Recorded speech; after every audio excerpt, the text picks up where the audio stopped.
The German shepherd was no longer running. His paws, once strong enough to chase birds across the yard and leap over garden walls, were now bleeding against the rough shoulder of the highway. Cars screamed past him. Horns burst through the morning air. Dust rose in small brown clouds every time a bus thundered by, but the dog did not move away. He stood in the middle of the noise, panting so hard that his ribs shook. His eyes were fixed on one thing only, a yellow taxi disappearing toward the airport. Inside that taxi was a 12-year-old girl named Maya, and Maya was crying so hard that her mother had to hold her face against her chest so she would stop looking back. "Please, Papa," Maya sobbed. "Please stop the car. Kaiser is still following us." Her father did not answer. He sat in the front passenger seat, staring ahead with red eyes, pretending he could not hear the sound behind them. The sound of claws, scraping road, the sound of loyalty, trying to outrun a plane. The driver glanced in the rearview mirror and swallowed. "Sir," he said quietly, "the dog is still behind us." Maya's father closed his eyes. "We cannot miss the flight." That was the sentence that broke Maya's heart, not because her father was cruel. He was not. He was a tired man carrying too many impossible decisions at once. He had sold half their furniture, packed their lives into 4 suitcases, and accepted a job in another country because staying where they were meant losing everything. But none of that mattered to Maya, because behind them, Kaiser was running. Kaiser was her dog, not just a pet, not just a guard dog, not just the German shepherd who slept outside her bedroom door every night like a soldier on duty. He was the first friend she ever had. When Maya was 6, she was a shy child who rarely spoke in school. Other children ran in groups, laughed loudly, and passed notes in class. Maya sat near the window and drew animals in the back of her notebook. She was gentle, quiet, and easily scared by raised voices. Then one rainy evening, her father came home carrying a wet, trembling puppy in his jacket. He was near the mechanic's shop, he told her. Someone left him there. The puppy's ears were too big for his head. His paws looked like they belonged to a much larger animal. He smelled like rainwater and mud. Maya touched his head with one finger. The puppy opened his eyes. And from that moment, he belonged to her. She named him Kaiser because she had read it in a book and thought it sounded brave. Kaiser grew quickly. By the time Maya was 10, he was already tall enough to place his head on the dining table and steal bread if no one was looking. He followed Maya everywhere, to the gate, to the small shop at the end of the street, to the school van. Every morning, he would stand at the corner until the van disappeared. Every afternoon, he would be waiting before the van even turned into the lane. People in the neighborhood laughed. "That dog reads the clock better than humans," the fruit seller once said. But Maya knew it was not the clock, it was love. Kaiser knew the rhythm of her footsteps. He knew the sound of her school bag zipper. He knew when she was sad before anyone else noticed. On nights when Maya cried silently into her pillow, Kaiser scratched the bedroom door until her mother let him in. Then he would climb beside the bed, place his head on the mattress, and breathe slowly until Maya's crying stopped. He was there when she failed her first maths test. He was there when her grandmother died. He was there when her father came home one evening and said, "We have to leave." At first, Maya did not understand. Leave where? Leave the house? The city? The country? Then the adults began whispering. Documents, visas, flights, medical checks, rent, airport, new school, new language. And then came the worst sentence Maya had ever heard. "Kaiser cannot come with us." She thought it was a mistake. "What do you mean?" she asked. Her father sat beside her on the bed. "The airline will not allow him on this flight. We tried everything. We can take another flight. It is not that simple. We can pay more. Maya, we can put him in the luggage area." People do that. Her mother looked away. The truth was more painful than any of them wanted to say. Kaiser did not have the right paperwork. His vaccination schedule had a missing certificate. The country they were moving to had strict rules. The process would take months, maybe longer, and her father's job required him to arrive immediately. A neighbor, Uncle Rashid, had promised to keep Kaiser until they could arrange something. "It will only be temporary," her father said. "Once we settle there, we will try again." Maya looked at Kaiser, who sat beside her bed with his ears raised. as if he understood every word. "No," she whispered. "He will think I left him." Her father put a hand on her shoulder. "He is a dog, Beta. He will adjust." But Kaiser did not adjust. On the morning of the flight, the house felt like a place after a storm. Empty shelves, rolled carpets, suitcases near the door, the smell of dust where furniture had been moved. Maya wore a blue sweater even though the day was warm because Kaiser loved to tug its sleeve when they played. Uncle Rashid arrived early with a chain leash and a bowl. Kaiser did not like the leash. He stood near Maya, pressing his body against her legs. "Kaiser," Maya said, kneeling in front of him. "Please, please listen to me." She held his face in her hands. "You stay here. I will come back. I promise." Kaiser licked her tears. Then the taxi horn sounded outside. Her mother called, "Maya, come." Maya hugged Kaiser so tightly that he whimpered. "I promise," she whispered again. "I will come back for you." Uncle Rashid held the leash. Maya walked toward the taxi. Kaiser barked once. She turned. He barked again, louder this time, pulling against the chain. "Maya, sit," her father said from the taxi. She got in. The taxi moved, and Kaiser broke the leash. No one expected it. Not Uncle Rashid, not the driver, not Maya's parents. The chain snapped from the rusted ring at the gate, and Kaiser shot forward like a shadow released from the ground. "Kaiser!" Uncle Rashid shouted. Maya saw him through the back window. At first, she smiled through her tears. "He's coming! Papa, he's coming!" But the smile died when the taxi turned onto the main road. Kaiser kept running. His ears were back. His tongue hung from his mouth. His legs stretched and folded with desperate strength as he chased the only family he had ever known. "Kaiser!" Maya screamed, slapping her hand against the rear window. "Stop! Please stop!" Her father told the driver to slow down once. Only once. But the airport road was crowded. Trucks, buses, motorcycles and taxis squeezed around them. Stopping in the middle of the highway could have caused an accident. The driver kept going. Kaiser followed. For nearly 3 kilometers. Then 4. Then 5. His speed dropped. The taxi became smaller. Maya's screaming became a sound her parents would never forget. Finally, near a line of roadside food carts and tea stalls, Kaiser's legs gave out. He stumbled, slid on the gravel, and collapsed near the metal barrier. The taxi vanished ahead. For a long moment, Kaiser lay there, chest heaving, eyes fixed on the road.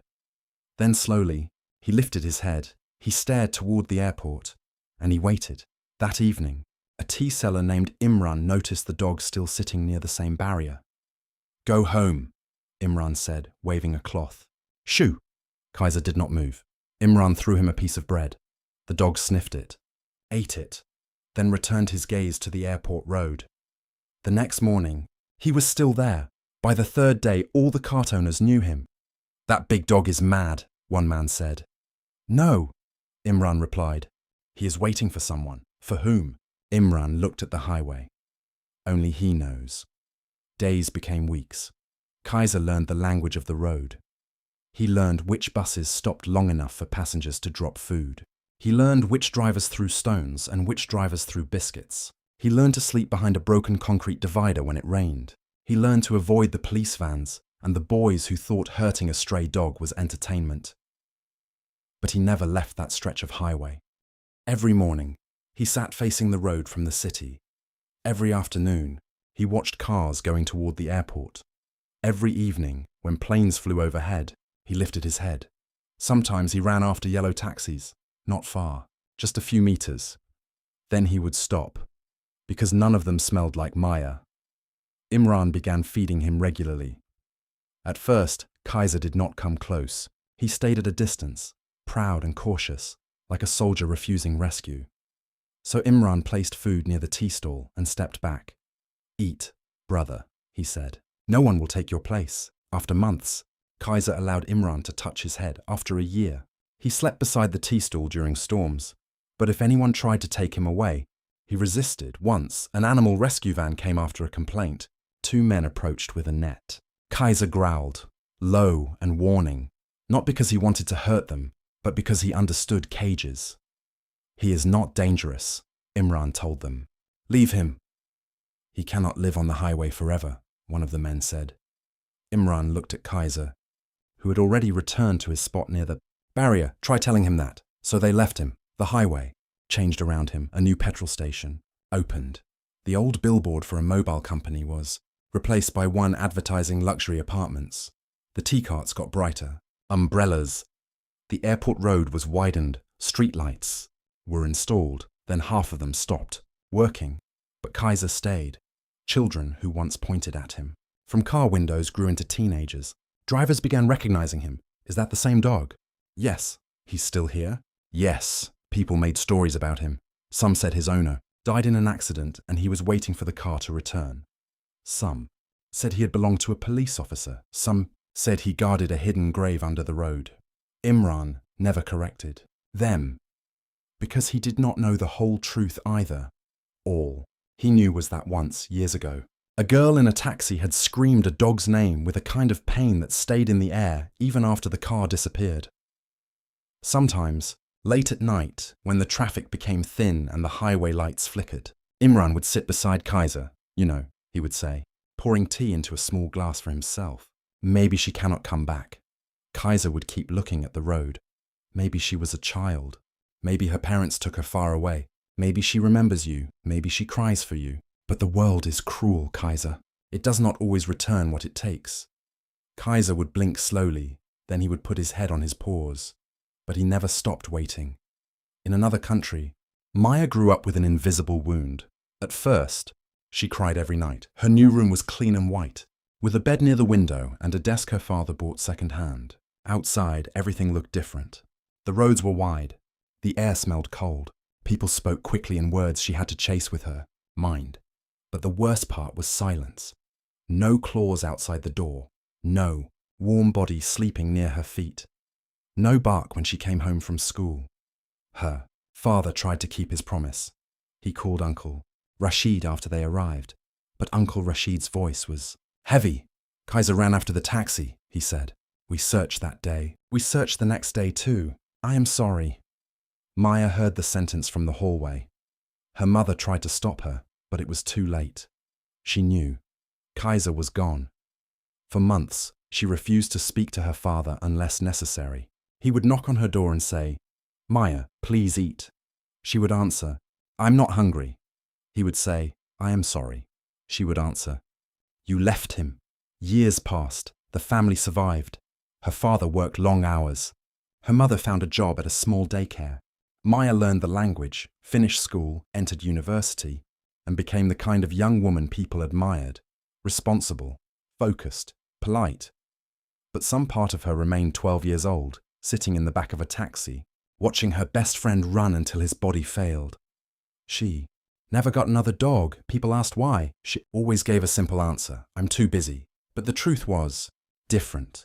She felt she had no right. At 20, Maya returned to her home country for the first time. Her father was older now. His hair had grey at the temples.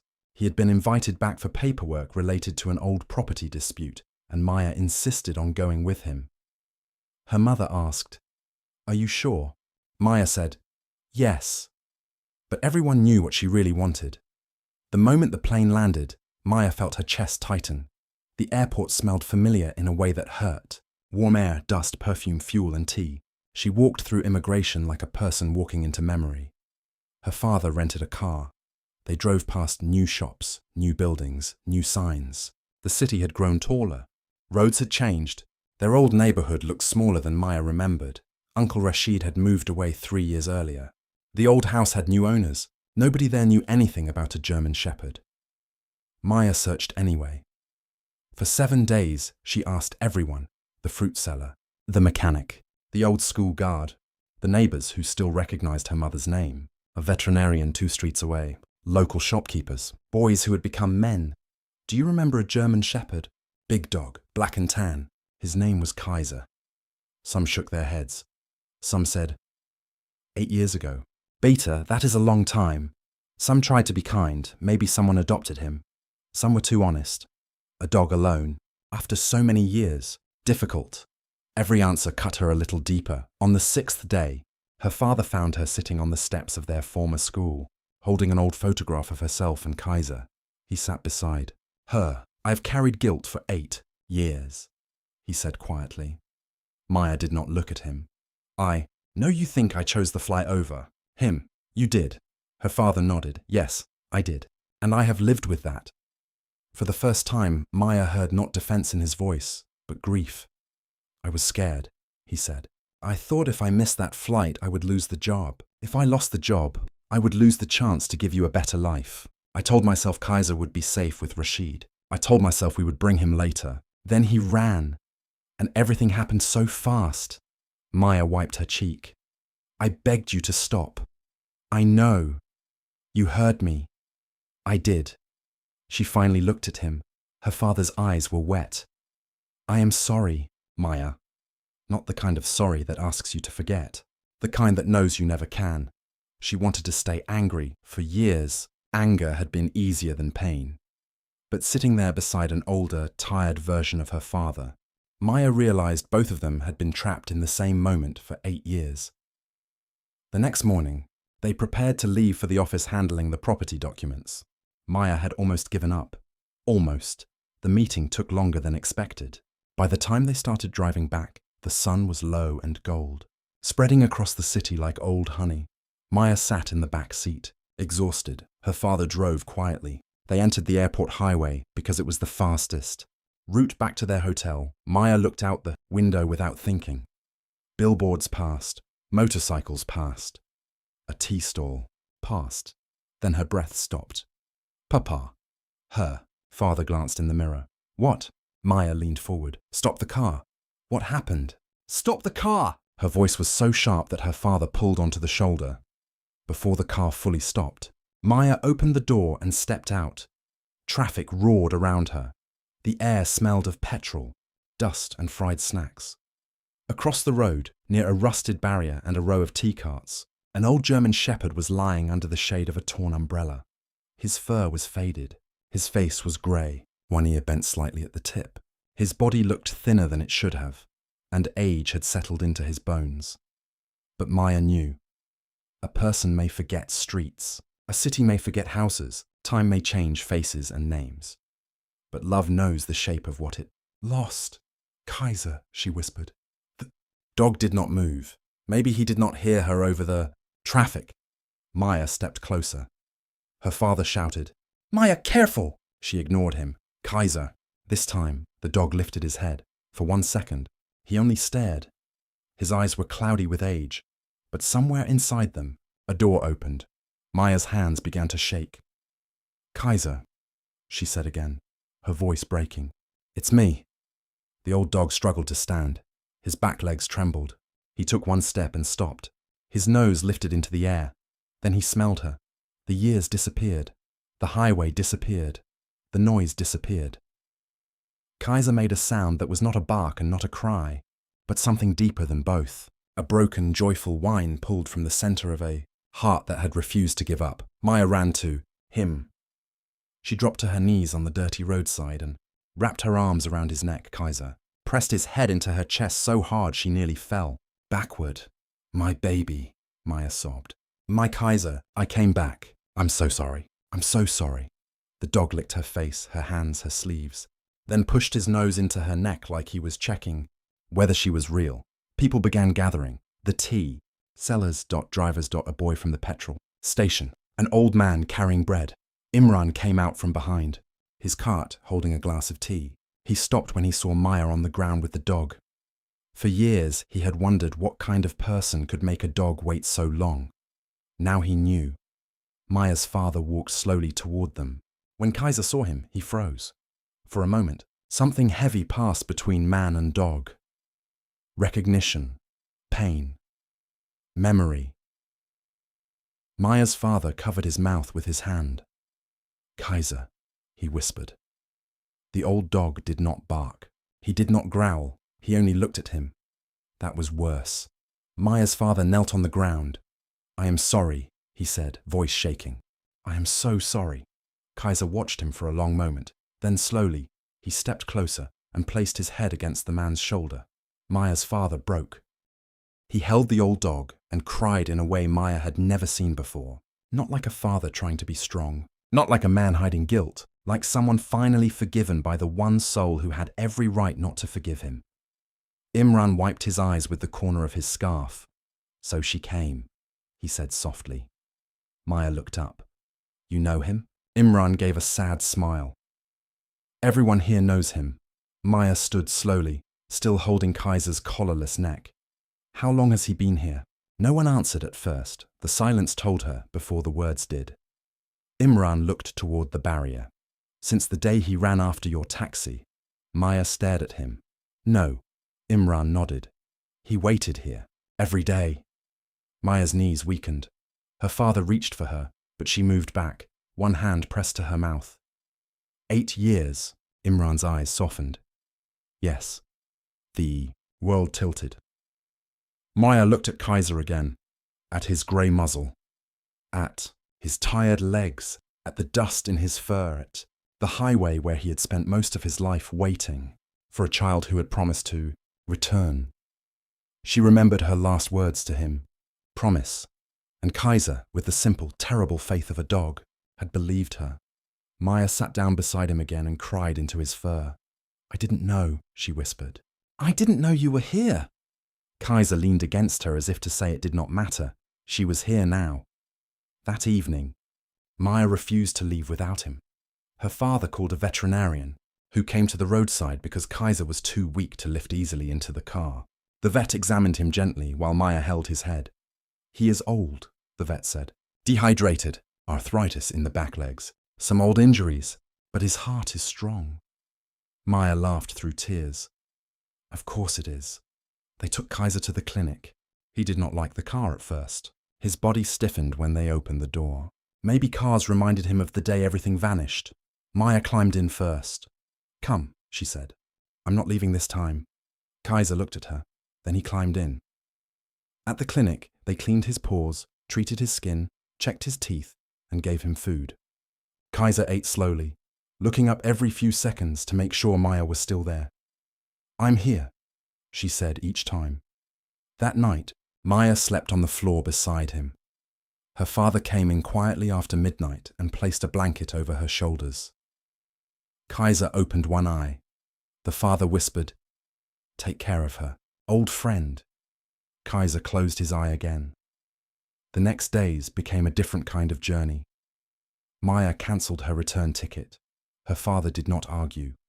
There were documents to arrange, medical certificates to complete, airline approvals to request, quarantine rules to understand. This time, they would do it properly. This time, Kaiser's name was written first on every list. When the airline officer said, The dog is old, travel may be difficult, Maya answered. Then I will make it easier. When someone said, It will cost a lot, her father said, We will pay. When a relative said, After 8 years, why so much trouble for a dog? Maya looked at Kaiser, sleeping beside her chair, and replied, Because he waited 8 years for me. News of Kaiser spread. A local student posted a video of the reunion online. In the video, Maya could be seen kneeling on the highway, sobbing into the old German shepherd's fur, while people stood around wiping their eyes. The caption read, He waited on the same road for 8 years. Today his owner came back. Millions watched it. People commented from different countries. Some shared stories of their own dogs. Some said they cried at work. Some asked how to help. But Maya did not care about the attention. She cared about one thing only. Kaiser was sleeping peacefully for the first time in years. Not beside a highway. Not under a torn umbrella. Not with one ear listening for a taxi that never stopped. But beside her bed. 1 week later, Maya returned to the highway one last time. Kaiser came with her, wearing a soft new harness. He moved slowly but proudly. The tea sellers gathered when they saw him.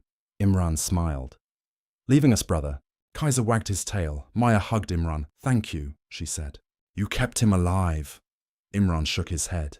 No. Hope kept him alive. We only gave him bread. Maya looked at the place near the barrier where Kaiser had waited all those years. Someone had placed a small bowl there. Someone else had tied a piece of red cloth to the railing, a roadside shrine of loyalty.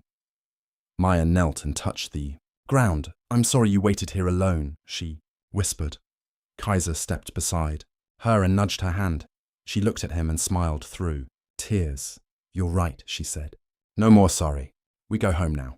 Before leaving, Her father turned to Imran. I do not know how to repay you. Imran pointed at Kaiser. Just do not let him wait. Again, her father nodded. I won't. The flight was not easy. Kaiser was nervous at the airport. The sounds were loud, the floors smelled strange, and people kept staring at him. But Maya stayed beside him until the last possible moment. She placed her sweater in his travel crate, the same blue sweater she had worn 8 years ago, kept folded in her suitcase all this time. When Kaiser smelled it, he calmed. At the other end of the journey, in the country where Maya had grown up without him, Kaiser stepped into her apartment slowly. He sniffed the floor, the couch, the kitchen, the bedroom door. Then he turned and looked at Maya. She opened the door fully. This is your home, she said. Kaiser walked inside. That winter, snow fell outside Maya's window. Kaiser saw it for the first time and barked at the white flakes until Maya laughed so hard she cried. He was old. Yes. He slept more than he played. He needed help standing some mornings. He had medicine for his joints and a soft bed near the heater. But every evening, when Maya returned from work, Kaiser was waiting by the door, always waiting. Only now, the waiting ended with her coming home. Maya changed too. For years, she had carried guilt like a stone in her chest. But Kaiser did not punish her with the past. He loved her with the present. Every time he placed his grey head in her lap, he reminded her that loyalty was not about blaming someone for leaving. It was about recognizing them when they returned. One night, several months after bringing him home, Maya sat on the floor beside Kaiser and opened her old photo album. There was the picture of 12-year-old Maya with her arms around a young German shepherd, both of them looking at the camera like the world could never separate them. Beside it, she placed a new photograph. 20-year-old Maya, older Kaiser, grey face, tired eyes, same love. Her father stood in the doorway. I used to think giving you a better future meant taking you away from everything, he said. Maya looked up. He continued. But I understand now. A better future should never cost a loyal heart. Maya reached for his hand. We found him. Her father nodded. Yes, but he never lost you. Kaiser sighed in his sleep, as if agreeing. A year later, Maya returned again to the highway, but this time without Kaiser. He had passed away quietly one spring morning, lying beside her bed with his head resting on her blue sweater. He was not alone. Maya was with him, whispering the same promise she had made as a child. I'm here. I'm not leaving. His last breath was peaceful. No highway, no dust, no waiting, just home. Maya brought a small framed photo to Imran's tea stall. The old tea seller held it with both hands. He was a good dog, Imran said. The best, Maya replied. Together, they placed a small sign near the barrier. It did not have a long message, just a few words. Kaiser waited here. Loyalty does not forget. Cars still passed. Horns still sounded. The airport road remained busy, restless, and loud. But sometimes, drivers slowed down near the sign. Parents pointed it out to children. Travelers stepped out to read it. And every evening, when the sun turned the highway gold, Imran poured a little tea into the dust near the barrier and smiled. Not because Kaiser was waiting there anymore, but because he finally was not. He had waited 8 years for the girl who promised to return. And in the end, she did. Some people say dogs do not understand time. Maybe that is true. Maybe Kaiser did not know what 8 years meant. Maybe he did not count the summers, the storms, the new roads, or the thousands of cars that passed without stopping. But he understood one thing better than most humans ever do. Love is not measured by clocks. It is measured by staying. And for 8 years, on the edge of a dangerous highway, with tired paws and a faithful heart, Kaiser stayed until the one person he loved most found her way back to him.